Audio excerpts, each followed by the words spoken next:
Hey guys, what is up? It's been a minute. It Yes, it has has. been a minute, guys. It's been a minute. Last week we did not have a show. I came down with the flu, and my God, it was terrible. It was god awful. James, that was the last time I was sick was 6 years ago. Oh my Before that, God, so Christ. I'm a pretty healthy person. I keep myself clean and whatever. And then Yeah, sure. one morning I started coughing, and I was like, "Oh shit." Right. It's like, oh damn. Well, how you doing, man? It's great to be back. Yeah, it's good to see you, man. It's good to see you, buddy. I know it's been a while since we talked last. I know it's crazy to think. Man, it's obviously I need this. Obviously, it's been a crazy month for me too. But I've been good, dude. I've been really good. I mean, there he is. There's the man of the hour. There There's he the man. is. What's up, Joey? How you doing, brother? Good afternoon, gentlemen. What's good, man? What's good? We What's were just happening, my saying brother? that it feels good to be back because I had the flu and that was terrible. Well, I'm telling you right now, like, knock on wood, I am not trying to get sick again. Yeah. Oh boy. I was telling James the last time I got sick was 6 years ago. So this was like before COVID. So Wow. like we're talking like So you, Right? pre-COVID. so you rarely get sick. Wow. God bless I you. re- I never had COVID.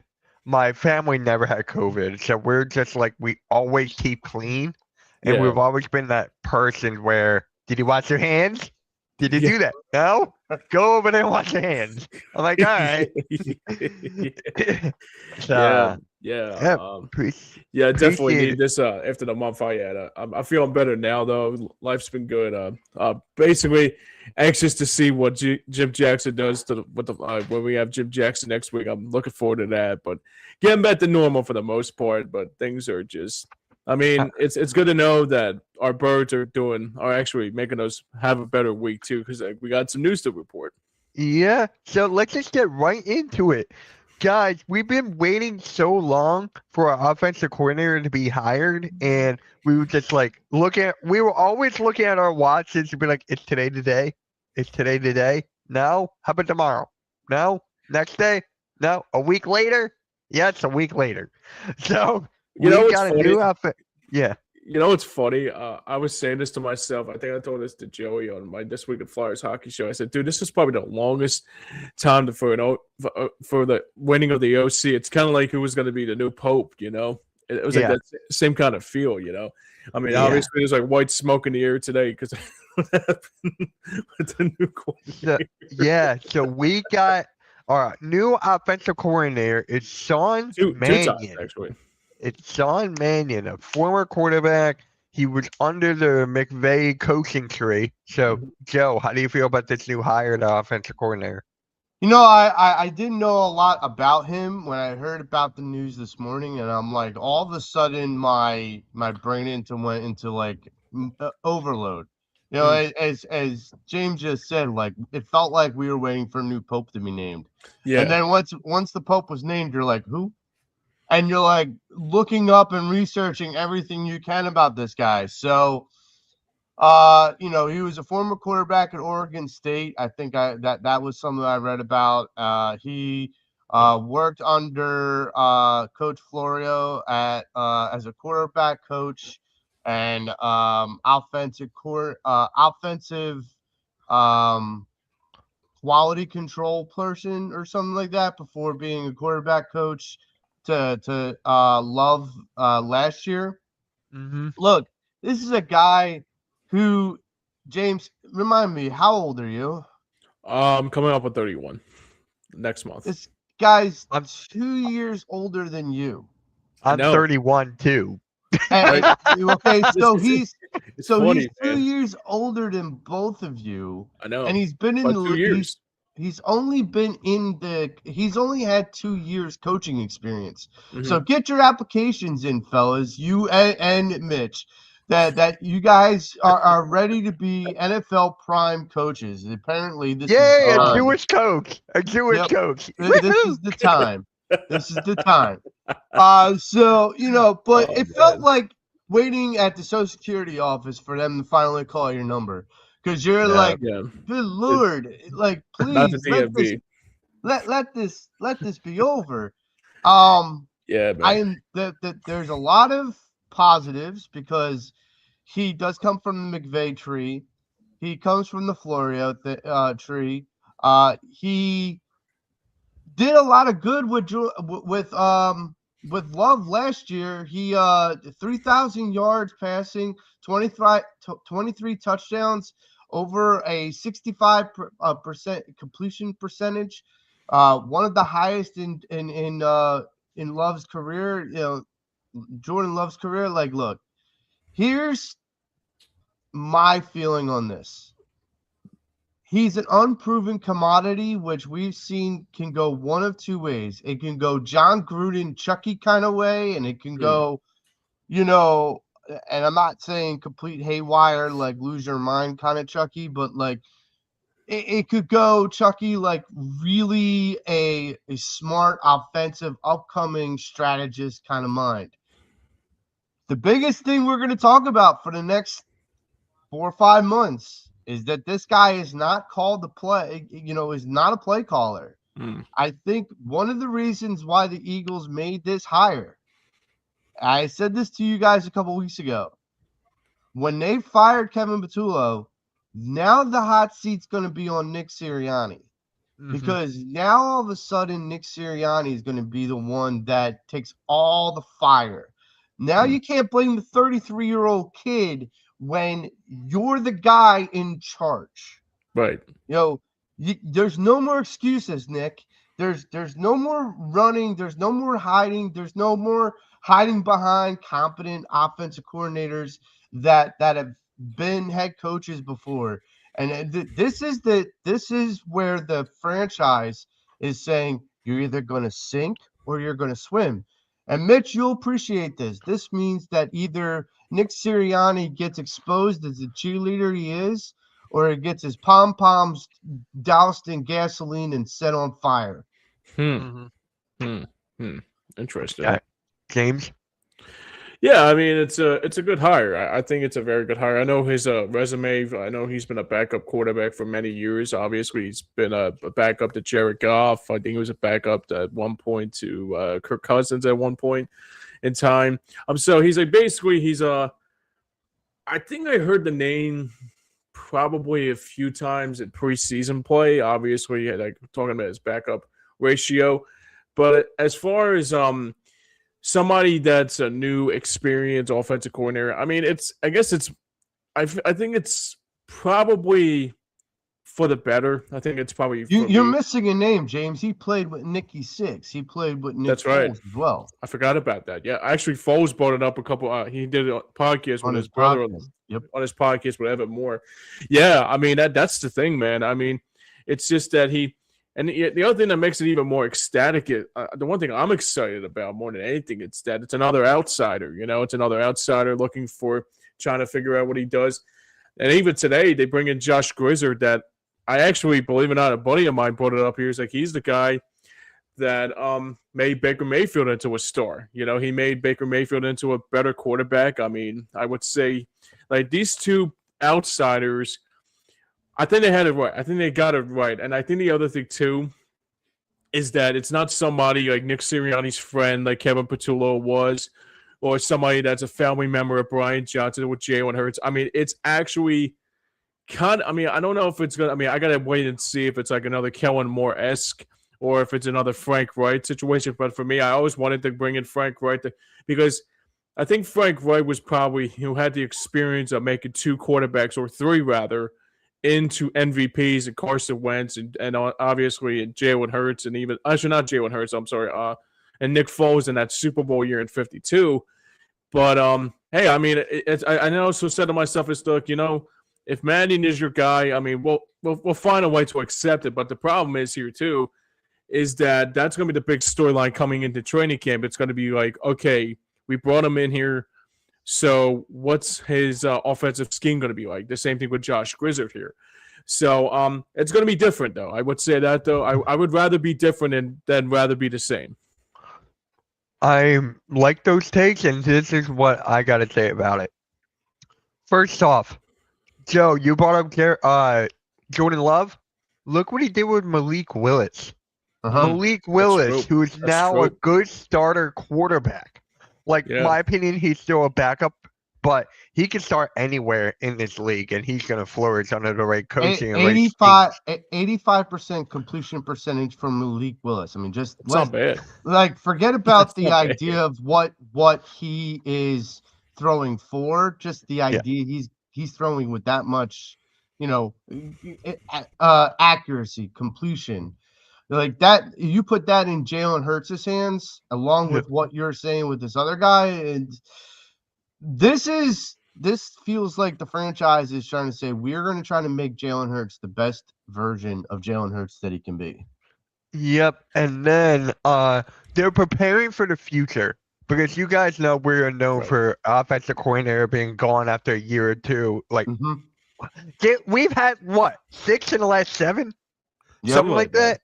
It's like 6 out of the. I think it's been like, yeah. I mean, it feels like every single year. Like, Steichen was the only one that was here for 2 years.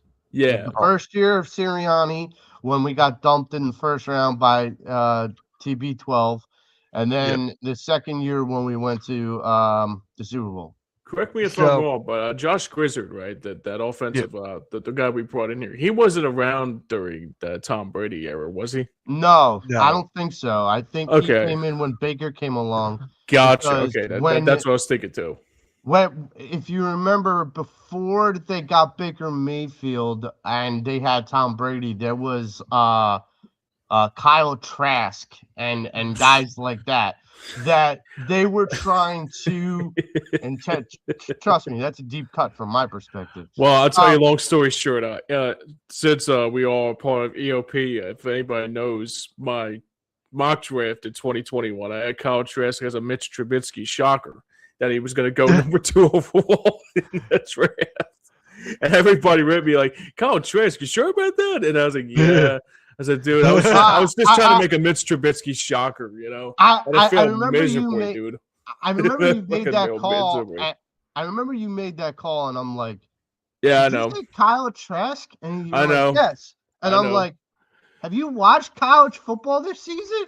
And you're like, no, I know what I'm saying. It's okay. Well, here's the thing. Coming from a Georgia fan, I guess coming from a Georgia fan, he torched us during that pandemic year in 2020. So that's what I thought. I mean, obviously, I was blowing smoke up my ass more than anything. But yeah, I mean, it makes sense though. But the thing about it too is that I like I said with Grizzard, I think you're right about that too, Joe. I was in the same boat as you were when you said about Baker Mayfield's status quo of how he became a great quarterback, and look what he did this year against the Eagles. I mean, he did a great job with that. I mean, the last 2 or 3 seasons with Baker have been amazing. It's been spectacular. So you got to think about it. That guy's career was as dead as Johnny Manziel's career for a long time. And money? You mean money? Money.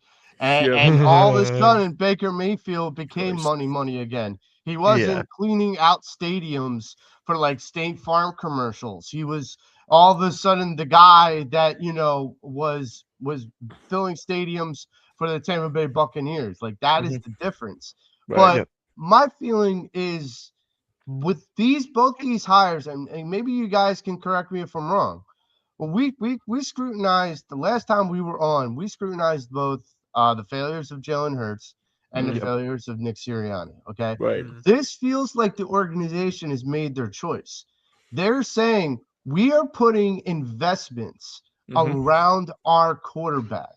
Right. And if the head coach cannot play nice in the sandbox with our quarterback, we at least know we are putting coaches around this quarterback to model him to be the future, to be the next 5 years of Philadelphia Eagles football. Sure, yeah. If Nick Sirianni doesn't ship up and shape up, he's shipped out. That's going to be as simple as that. Yeah. So that's exactly what I was going to say too. I got like if the thing about it too is that this is probably like this. Like I absolutely agree with you, Joe. I think it's the thing that surprises me the most is that Sirianni has to be the guy now. It says, okay, if this fails miserably, your ass is gone. Basically, it's basically the same thing I look at it too. And the other thing too is that I look at it too is that if this doesn't work out the way we expect it to go, they might be like basically just restarting, like starting over, you know? Because like I think the other thing too is that if, like, say for example, I know it's only like only just not even 2 days into the new hire year, but the problem I had with it is that everybody says, well, a guy that knows football, but the problem is, can he sustain that as a coordinator? I mean, everybody's thinking that this is going to be a disaster waiting to happen before we even experienced it. I mean, give it some time. You know, I think that's the thing I take out of it is that, yeah, sure. I mean, not everybody's going to be Bill Belichick in day one, season one, obviously, but it takes time for them to grow. Obviously, training camp's going to be what we're going to see. But right now, I mean, yeah, sure. I mean, I wasn't like expecting this to happen. I was, like I said, I wanted Frank Wright more than anything. But look, if the one thing I love about football, man, it's a different. I mean, obviously, it's probably like maybe he could, like I say, maybe he could be something. Maybe he could be one guy that contains that momentum of what Kellen Moore brought, and also what Shane Steichen, and also what even like the players above him like have done too. And most importantly, the last time we checked, when a guy came from, actually 2 times, that came from Green Bay, they were successful. There was Andy Reid in '99 and Doug Peterson in 2017. You know, Yeah. 2016. I'll give both you guys an exercise when we get done this show. Sure. The reason Okay. why the Eagles didn't hire Frank Wright, go ask both of your fathers after we get done this show if they would be okay if you were their boss at their job. Like, that's the difference. Is Nick Sirianni was kind of like the son to Frank Wright under Frank Wright's regime in Indianapolis. Now all of a sudden Frank Wright's going to come in and all of a sudden be the, you know, subordinate to Nick Sirianni. So go ask both your dads whether or not they would be okay that if they go to work, you guys would be their boss. So I'm actually going to bring. Hold on, James. Let me. I'm sorry about that. I gotta get this off my chest now. Sure. Yeah. Go ahead. Every coordinator that was interviewing for this job, for this position, coming here to the Eagles, they bounced, right? They would just bounce, and we just took one of the last remaining. It was good hire. It was a good hire by any means. Sure. But it just in my head, I'm thinking, why is everyone turning us down? Is it Sirianni? I mean, we were just Super Bowl champions this past year. I mean, it's got to be Sirianni, right? Or I'm not putting blame on Jalen Hurts. I think it's Sirianni. It's a good question. Here's exactly why I asked that question about that exercise. Because some of the guys that we interviewed, some of the guys that would have came in would have either been slightly older or much older than Nick Sirianni. Now you're talking about a guy that maybe they don't want to take orders from Nick Sirianni. Like maybe they don't feel like, okay, if I can do your job better than you, why should I be the one listening to you? Right. Like, because your dads, now no offense to either one of you two, but I'm sure both your dads have far more experience than either of you two in life. And so for them their perspective would be, why would I take orders from you who doesn't know any better than someone like me that I've known a lot better than you? And so it's difficult to lower not just your ego, and I'm not even just talking about the hires or the potential hires, but Nick Sirianni. Right. Look, we've not talked about this enough. There's a part of Nick Sirianni that's a little egotistical, that he thinks that the sun rises and sunsets whenever he wakes up in the morning. And understand something. I get it. He quote unquote is humble, but when you have all these big candidates that come in the door, interview, and walk out the door, it's not just the quarterback, because I think the quarterback is someone they're eager to work with. It's the guy who they be taking orders from. It's what I told you guys before. Kevin Patullo, like the buck stops are Nick Sirianni because he's the boss. Period. Yeah. Yeah, but for me, right, you look at all these weapons we have on the field for the offensive side. You got Hurts, Barkley, you got Smitty, you got A.J. Brown. We're going to talk about A.J. Brown in a minute. You got Goddard, who had a career year. Yes, the offensive line did not go up to par. Sure. Yes, the offensive line was down due to injuries. Bound to happen. Mm-hmm. Here's another thing, too. Jeff Stoutland was the run game from him was taken away. They took away the run game from him. Now I wonder who did that. Who did that. Who's the boss of the team? That's the most concerning thing, in my opinion. I don't even think. Is he getting it back? Stoutland? Yes. No. Oh, he is. What's that? Oh. Well, I would hope so. I mean, after the McLean thing came out, there's no way you could put the genie back in the bottle. There's just no way you could put the genie back in the bottle. Now, if he doesn't now, Eagles fans, brace yourselves.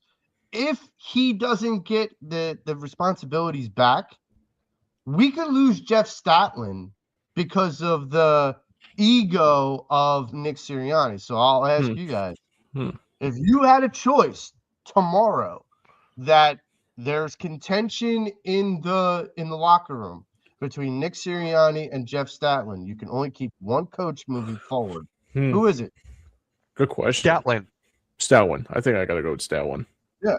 That's why I feel like Nick Sirianni needs to get his head out his ass and start to understand his job is more on the line than he thinks it is. He's gotten too big for his britches. He as my dad would say, he won this Super Bowl and was like, look what I did. Look what I did. And it's like, just like AK and I have said, that Super Bowl can be more chalked up to good defense and Kellen Moore. That Super Bowl to get into that we lost can be chalked up to Jonathan Gannon and Shane Steichen. Even though Nick Sirianni is like, look what I did. Look what I did. It's like, no. We're not buying it anymore. The veil has been dropped. And you have been exposed as the wizard in the Wizard of Oz. Okay? Yeah. James, would you like to read this comment from your dad? Sure. He says, I don't think Nick has had Eddie per se about the hiring this time around. I think this is how he's hired. So Nick's job is to coach in who he hires. So basically, I mean, the thing, I mean, you guys make valid points here about the situation here too, but I think the other thing that surprises me the most with the Sirianni thing, this like goes from soup to nuts, or just actually not soup to nuts, but more like if it doesn't like go anywhere, I can actually see like Mannion or Grizzer become the new coach, like the new head coach for the Eagles. If this like gets like rattles out of control, say for example, like the schedule comes out and then they play, I don't know, like Dallas in the first week, and then they play Washington. I mean, just trying to like brainstorm an idea. You're like say for example they go to 0-2 or 0-3, like I mean. Then they'll think, okay, maybe it's either there's other people will be like, yeah, the schedule's tough, but the other people will be like, no, I think it's because Nick Sirianni does. I think Sirianni's tenure is starting to disintegrate, and I think it's probably like his job's gonna be on the line this year for sure to try to get this ship back rolling again. I really think the Eagles and Howie Roseman have realized how crucial of a mistake it was. I think the Super Bowl championship definitely masked a little bit, a lot of his mistakes. But I think even if we go back to when Brian Johnson got fired, like after that press conference, after that collapse in 23, I can remember listening to Nick and listening to Howie, and it felt like Howie was the lawyer and Nick was the sick puppy. Like, he's going to be okay. He'll bounce back. He'll be fine. It's just a flesh wound. It's okay. And it's like, are you guys just trying to sell us the idea that this is cratering and you're just waiting for this guy to completely obliterate himself?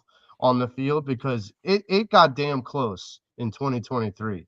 Yeah, So it did. I think, Mitch, I'm going out on a limb by saying this, but Go for it. if the Eagles do not make the playoffs this year, Mm. I think Nick Sirianni is most definitely gone. Yeah, Most definite. Like, there's not even a thought. You don't Mhm. even have to ask me the question. Just say, point to me and say, Joe, Nick, gone? Yes. I'm That's right. it. I I'm will right say there this with too. you. I I'm will right say there with this you. too. Yeah, I'm right there with you too. I will say this too. If this doesn't work, my dad nails it on the head here. I think all of them are gone. I think I think they start from the ground up again. I think if this like turns out to be a straight up disaster, Well, I I think don't not think Howie wise, but I don't think Fangio's gone. I I don't don't think think Fangio, but Statlin will go. I think And I think Stalin will go. I mean, obviously, I think Statler all would depend stay. on. You think I Stalin will think stay? I think Yeah. Statlin would stay because you got to remember Statlin was here with Doug, I believe. Right, and also Chip. So, yeah, Chip brought him well, in. yeah. So, like, Statlin is a stabilizer.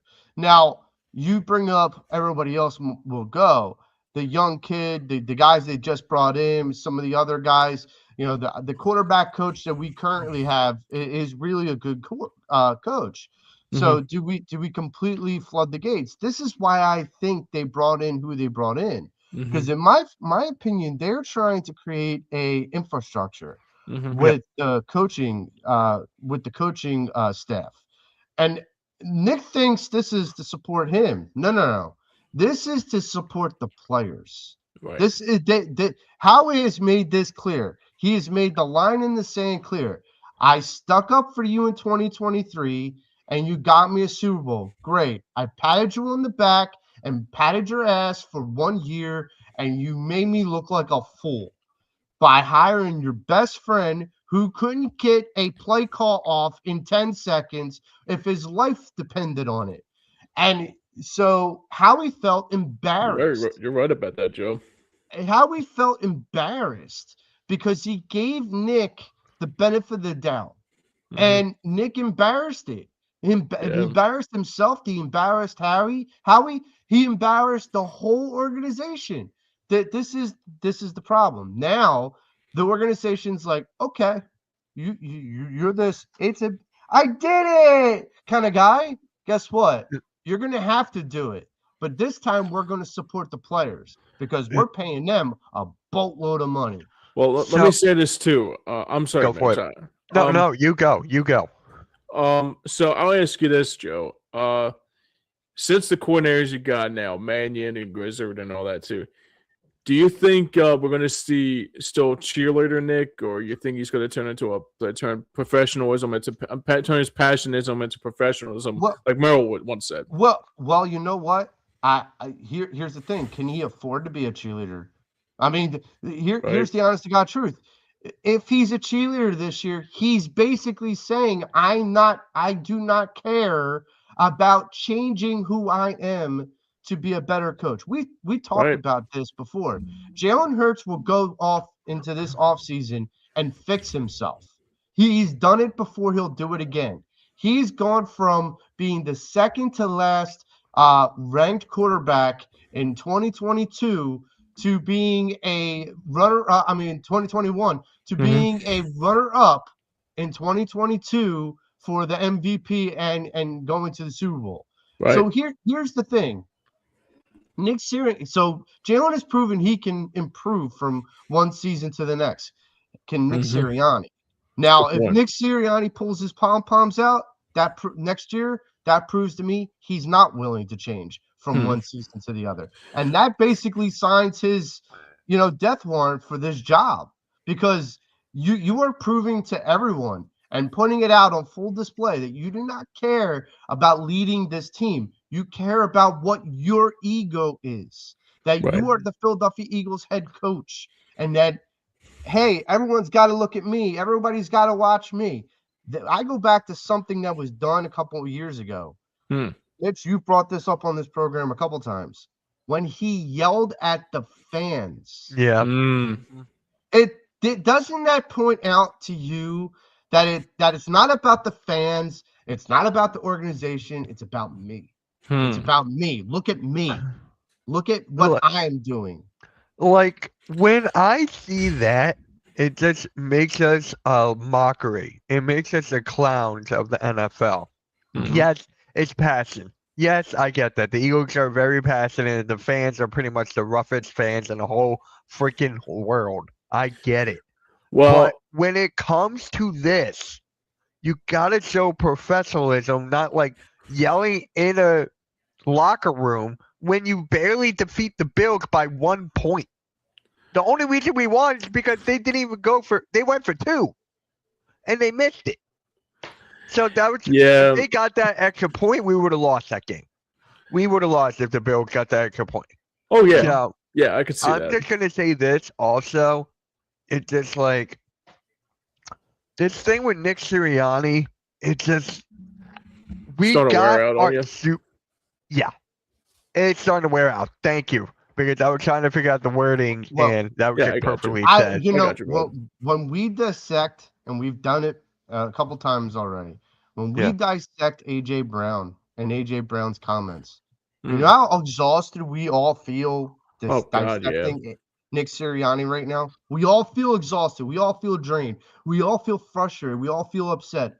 As Mitch just said, we all feel like we were the clowns, to be made the clowns of the NFL. Now, I start to look at AJ Brown, and I look at it differently. I look at it like AJ sees Nick and goes, "You're making us look like idiots out here. Hmm. You're making us look like fools." So you're And saying is it like AJ Brown's a victim? I think that's what we all said before, is that he was calling the victim card, and we kept blaming him and saying, okay, you're playing the victim card. How are you a victim? And here's how he's the victim. He's the victim Interesting. because he was, kind of put in this position with this coach that says, you guys got to play better. You guys got to listen to my friend Kevin Patullo. Now, AJ Brown, on both sides, both talking about Jalen and talking about Nick, in interviews have stuck up for both of them. He's not going to out his coach. That's the best way to get your ass fired.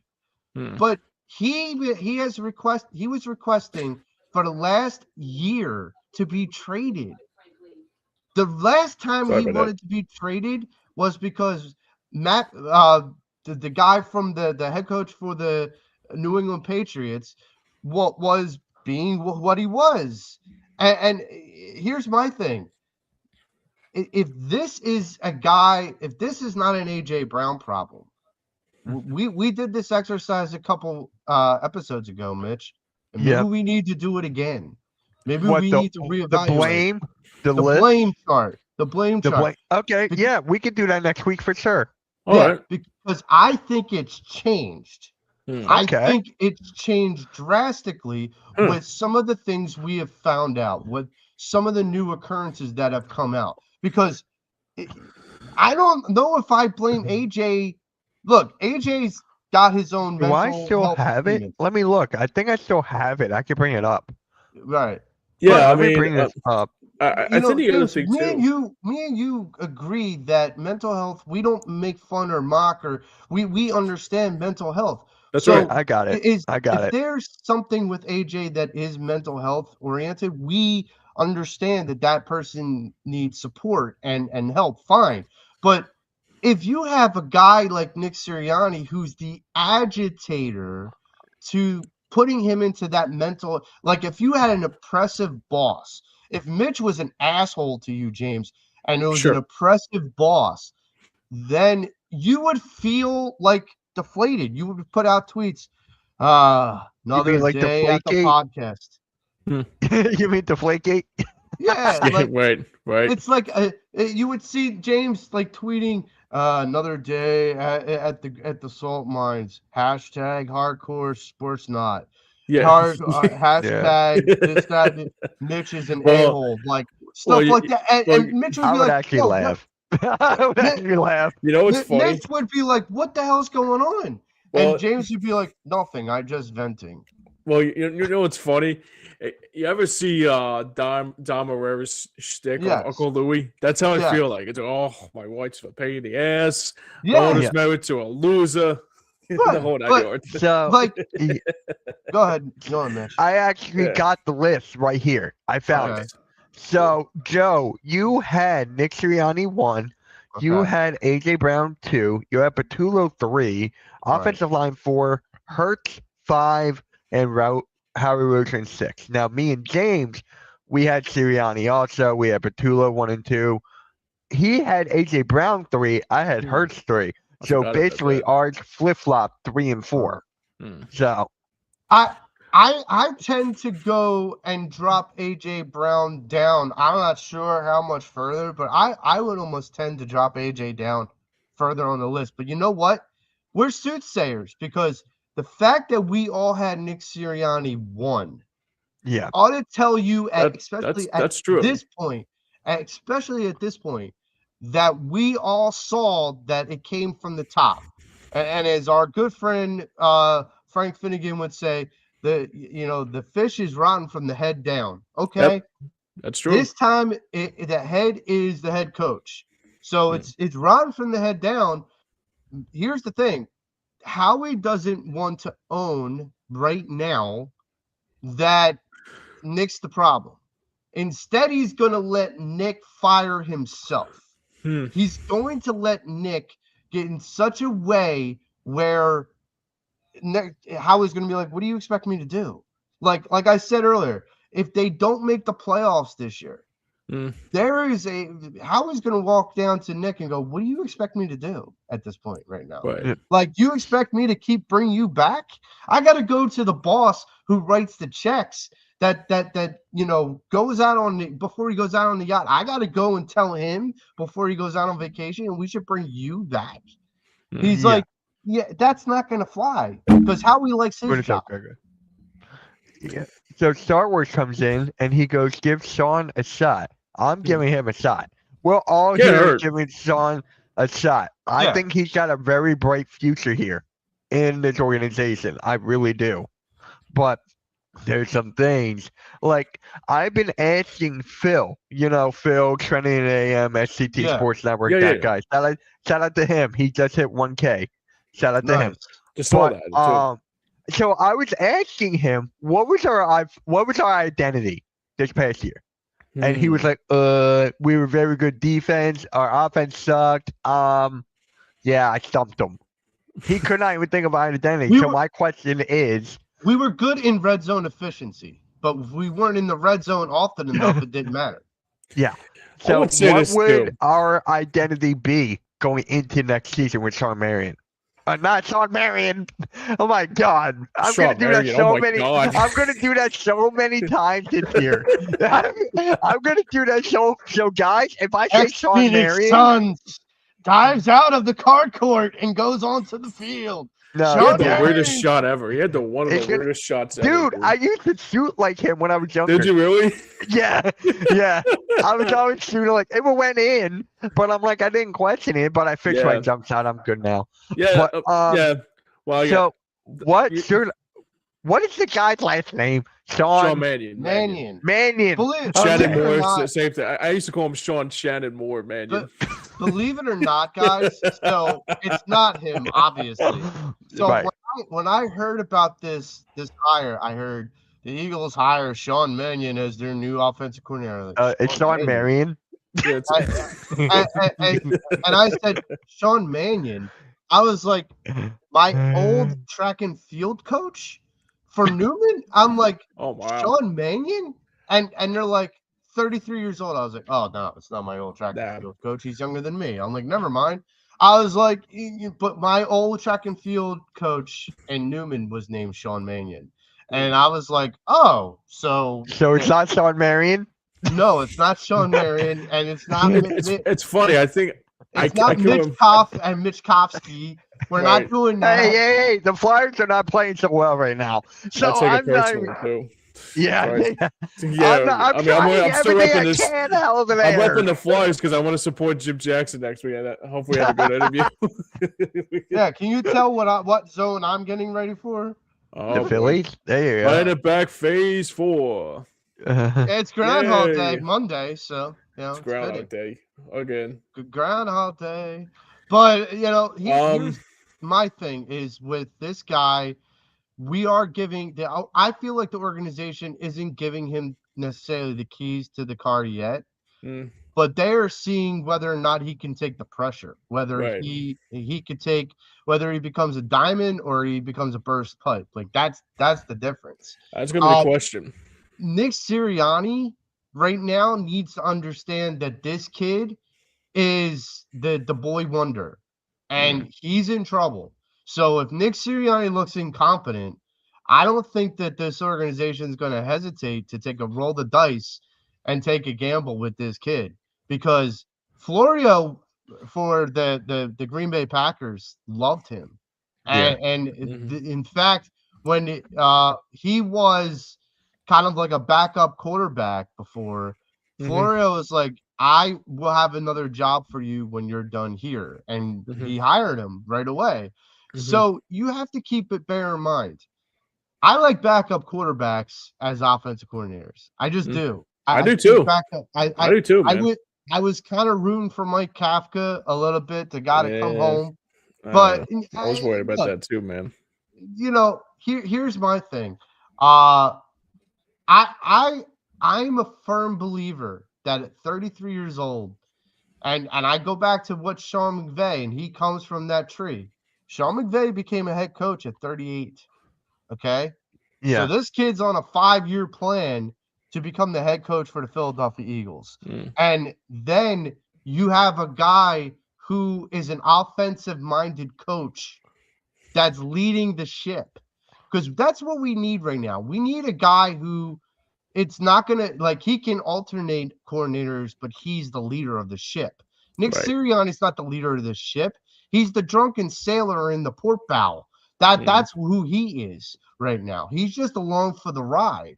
But what he doesn't realize, he's like 3 clicks away from hitting the iceberg and being, sent overboard.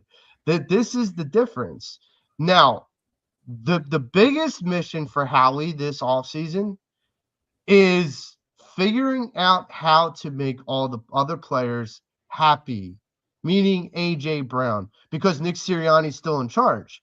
How do you convince those players, listen, let Nick burn Nick, okay? You guys are all loved. You guys are all under contract. You guys have all been well paid. All we need you to do is just, if this guy's going to burn out, let him burn out. We got his replacement. We just need you guys to perform. And look, I think this team can. But I just don't know. Honestly, I think we've been. You want to talk about playing possum, James? It's been Nick Sirianni's talent has been playing possum. This is a guy that is. Oh, really? I thought it was rock, paper, scissors. Oh, well, that too. I thought it was John Quincy's dead parrot stick. I thought it was planting flowers. Well, the flower's dead.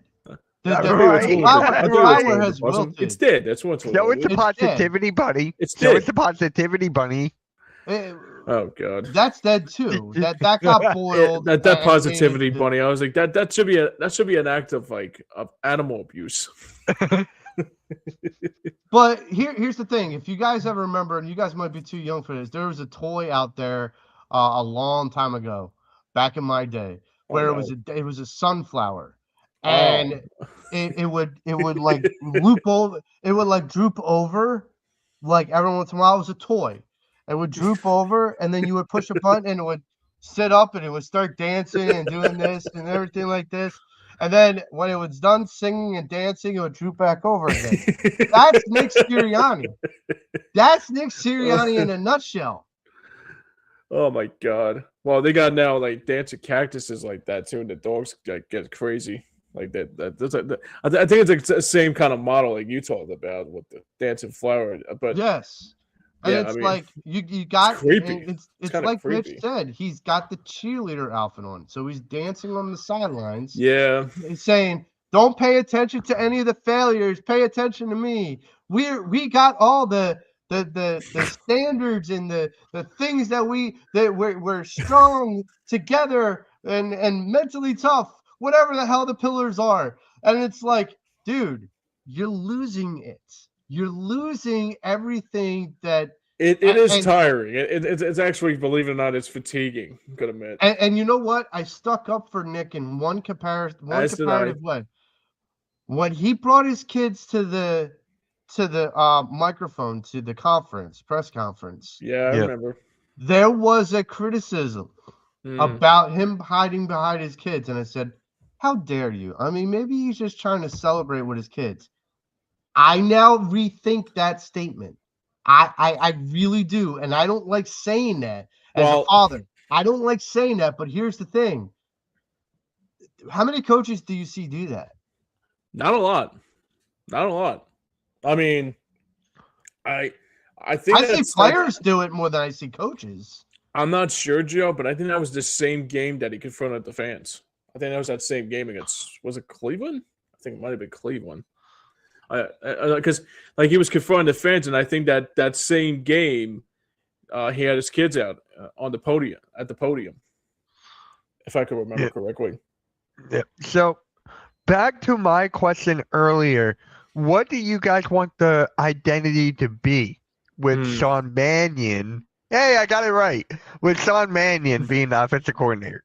Well, it's got to be run first, but Yeah. I Run think heavy. that it's got to be run. Well, I don't think it's got to be run heavy. I think it's got to be run first. I think here's the thing.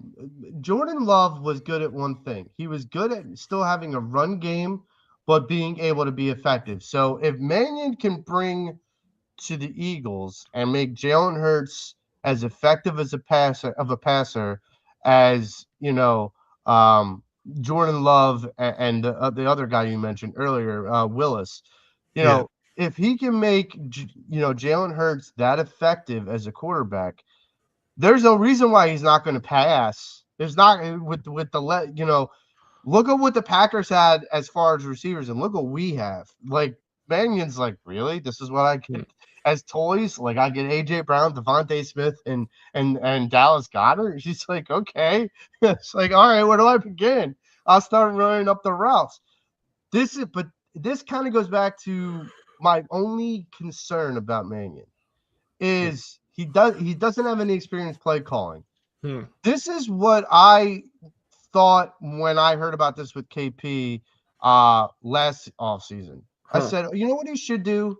He should go and just, like, whether it's with a friend or whatnot, have like a stopwatch and have like the playbook and literally just go out and time himself from the time the play stops to getting the play call in and having different scenarios, like a football simulator, you know, like a football game simulator. You mean to tell me, like, you can, like, that's the difference is coaches can still work on their craft in the off season by if they've never done one thing, they can work on being better at that one thing. This is a kid I think sees the opportunity in front of him as a 33-year-old. Kevin Patullo was like, yay, I finally get my participation award after 18 years. Yay. This kid's like, I'm 2 years into the NFL. I'm ready to make a name for myself. Okay. Like, go ahead. I'm okay with that. But he's got to sharpen the edges. This is a kid that he's still very green. And look, we don't know what the schedule is quite yet, but I'm going to tell everybody out there, if this team starts out slow, yes, we are all going to blame the kid. But understand, this kid is still in a learning curve. Nick Sirianni is the head boss. Right. He's not on a learning curve. So I'm not going to accept the excuses of, well, Nick Sirianni has to deal with a guy who's never called plays and he's 33 years old. You know what? Nick Sirianni is he's old enough to be a big boy and put his big boy pants on and call plays for himself. I just got to show you guys this. So I went to AI and I asked it to make a picture with Nick Sirianni with pom-poms. So, James, there we go. Okay. Oh, no. Are you serious? Oh, that's just cringy, man. Oh, God. You have to Oh, post come on, that. Elizabeth. I You Christ have will. to. almighty. I am. You I have am. to Don't post worry. that. I am. I got That you. shit's I'll that's tag just everyone. I got it. not gonna I lie to you. got it. That shit's kind of creepy. Yeah, I It's know. That's the whole cringy, isn't point. it? It's That's the like whole Pennywise. point. It's like Oh, Pennywise coming out of the sewers. It's like Pretty much. I Pretty much.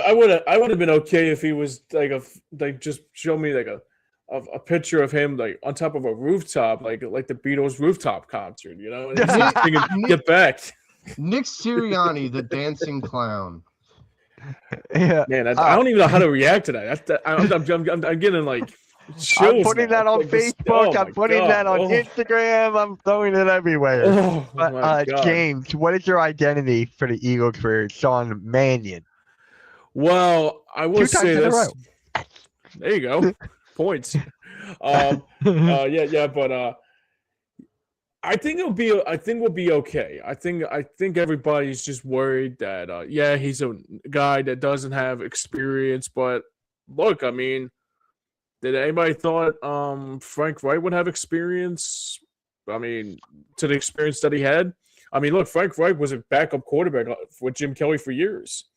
I mean, you think about it too. I mean, yeah, I mean, like even Joey said it, like backup quarterbacks in this league have more of a cloud, have more better of a positive cloud in front of them is because they've been holding a clipboard for so long, you know. And I think that can go a long way too. And I think the other thing that's really a positive too for him too is that mass majority of the backups that back, it's kind of like in hockey, like when you have an enforcer as your head coach, like a Rick Tocchet, like a Greg Berube, and the list goes on and on.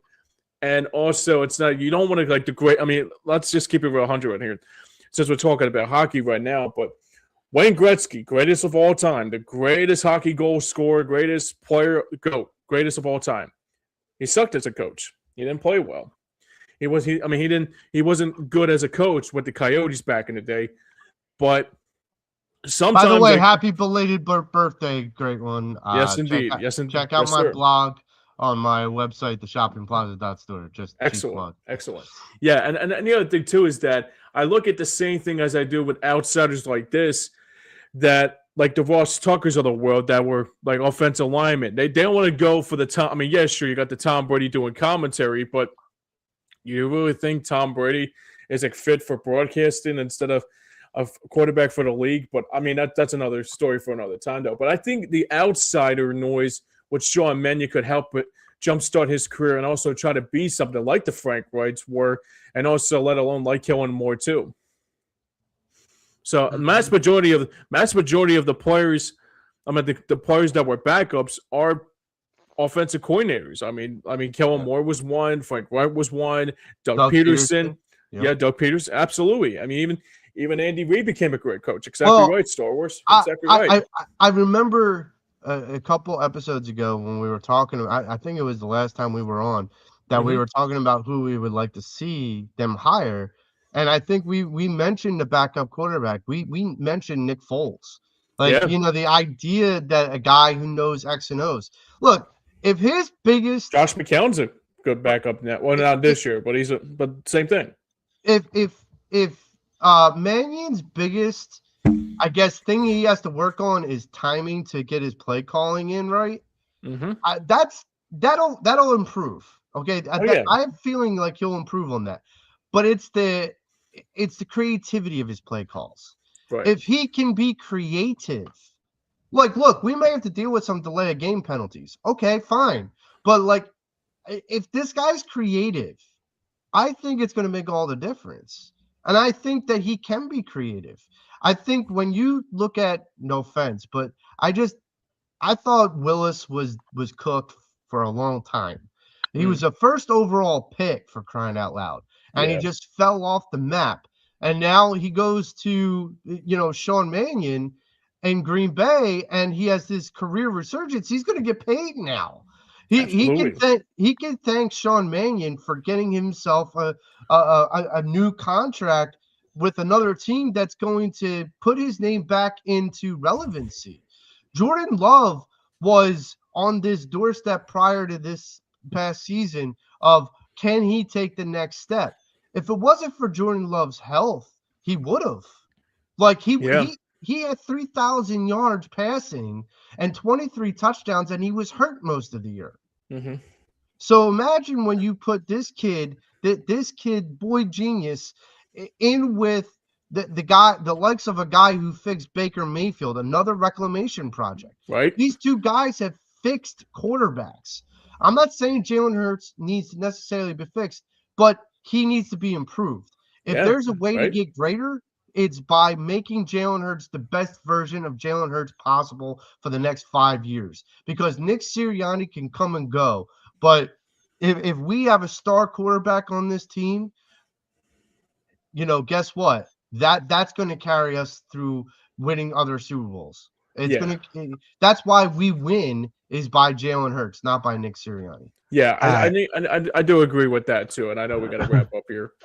So and the last thing I'll say about this too, with the part of the passing coordinator that what's his name is now, the one that we just hired. I just said his name too. Gizzard. Grizzard. Thank you. Yeah, I mean, yeah, that's the thing. I mean, the way he resurrected Baker Mayfield's career was astounding. I think that's. I mean, I'm not saying Jalen Hurts is not in that zone of like regressing, if that's the right terminology for it, but I think it's probably. I think Jalen Hurts needs a reset like that, like Grizzard and also like Sean Mannion, to see, okay, Patullo didn't work out, but I'm open to new ideas. I'm open to new screenplays, motion plays, balanced offense, trying to get Saquon the ball more and more. I mean, it's not even 24 hours since the hire happened, and we're acting like this is the worst hire since sliced bread. I mean, that's the thing. It's just give it time. Those three go into the lab, and we'll see what comes out. Right. That's exactly my point. All right. So before we head on out, two things happened. Two things broke on Twitter. So the first thing is your leader picture of Nick Sirianni. I didn't put it up yet. Okay. The Baltimore Ravens got a new OC, Declan Doyle. Declan Doyle is now the OC of the Baltimore Ravens. And Jalen Hurts is now in the Pro Bowl. Jalen Hurts as a replacement. He's in. So, so I thought Jalen Hurts wasn't good. Interesting. Like, for all the Pro, let's be honest here. The Pro Bowl means nothing. No, come on now. It's still something. I mean, it may not. For playing dodgeball? It's like, what do you call it? No, the South Park episode, like sarcastic. No. You're misunderstanding. I am not sitting here saying it actually means something to play. I'm sorry. I'm not saying that. What I'm saying is, you could put it on your resume, a Pro Bowler, like that is something. So, but for Jalen Hurts, for Jalen Hurts to be a Pro Bowler, after all the scrutiny this guy's gone through, especially this year, that's not a bad player. You don't see Baker Mayfield being named to the Pro Bowl. You don't see like these guys, and I don't even know if he was on the Pro Bowl. But here's my thing: is Jalen Hurts being a Pro Bowler means that we don't have a lousy quarterback, because they don't just name nobody to the Pro Bowl. They just don't. That's true. And I don't care about the flag football. That's literally a ridiculous game at this point. Garbage outside, just garbage. I still wish they could go back to doing it after the Super Bowl, doing it after the Super Bowl, doing it in Hawaii, doing it where they're just having fun and they put like $25 million on the line for the winning team. That's what I wish they would go back and do. But the NFL thinks Shedeur Sanders made the Pro Bowl too. I mean, come on. Yeah, it's literally the kid. Like my dad. Now you just completely annihilated my argument for Jalen Hurts. I know what you meant. Let me say this too. Joe Burrow only has 2 Pro Bowls. Yeah. Just throwing it out there. Well, here's the other thing too. I mean, the Pro Bowl for me, they should get their bonuses, and they only have to play this game. I think that's the one thing they should do. Is like once you make the Pro Bowl, you get a bonus, like the old time's sake. That's how it should be run. Well, I mean, here's the thing: when they played it back when I was a kid, they go to Hawaii. You'd see Andy Reid. You see Andy Reid with his big belly and a Hawaiian shirt. You'd see all these cool like jerseys with the helmets and you'd see all the players you would want to see that you had like before Madden really came out.